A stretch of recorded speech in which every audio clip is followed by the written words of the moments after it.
character have popped on the scene.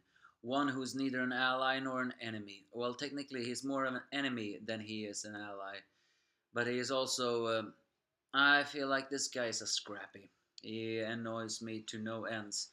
A dirty coward that only backs the winning horse, but is for now on Tsukasa's side, proving that Tsukasa has now revived a lot of different people. And it's clear though that yeah, Tsukasa do have some little twisted way. He decided to revive a guy who's a complete smooth talker and a little bit of a trash. So in the end, Tsukasa's philosophies are pretty wrong. But this is Doctor Stone, chapter 23.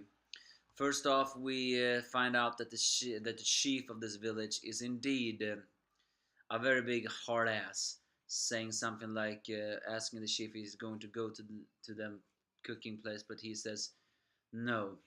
It's clear that this chief is a bit is a man who holds his almost his daughter in a prison. The very fact that he does not even allow uh, Ruri to walk out, even though she's not exactly eager to do that. Elsewhere, Senku serves his primitive noodle, and every one of the Stonekeep plays eats it with a healthy appetite. Even Kingaru wants to eat it, but of course his Ginro says he shouldn't. But then suddenly, as another character eats the noodles, he mentions cola. So Senku reveals that that's not an ally.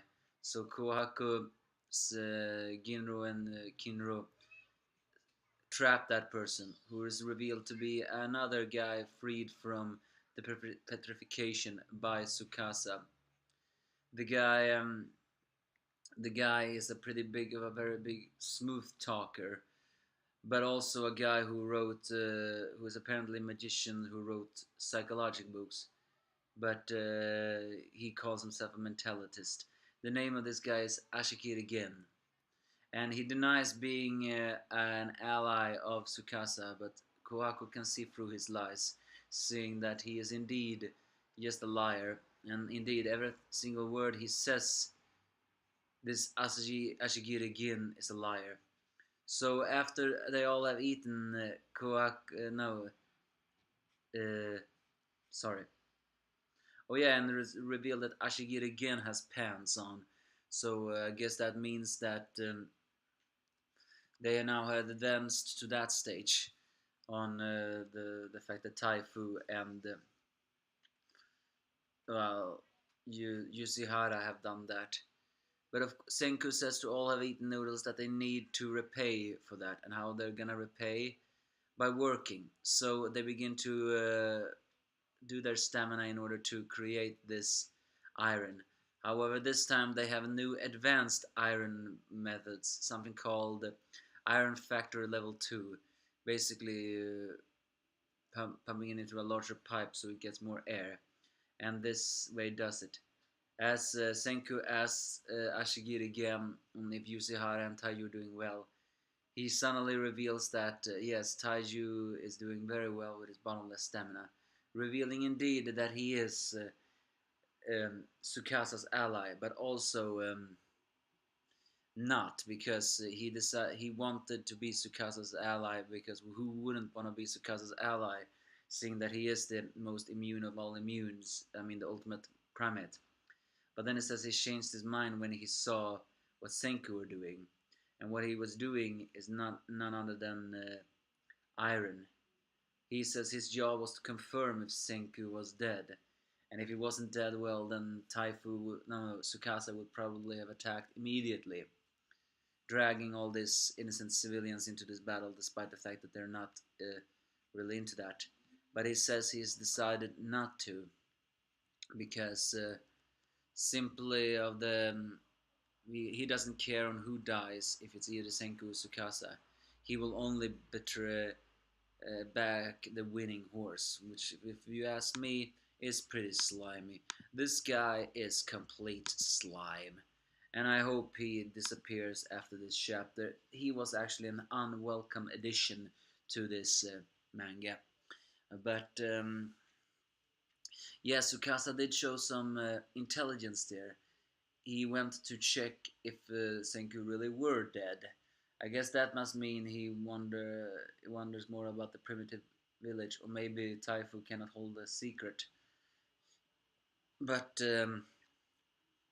this also means that the story is picking up a little pacing, and when story is picking up pacing, we can all expect despair. But I mean, Senku has yet not have getting the citizens on his side, so I see no reason why uh, Tsukasa will attack yet. I mean, he should attack yet if he wants to take everything, but they have to cure Ruri first. Only then will the village join Senku's side.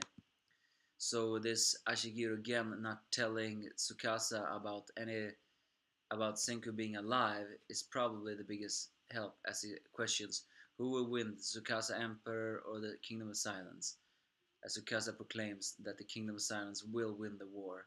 As finally iron has been molded into a bar. Iron has been made.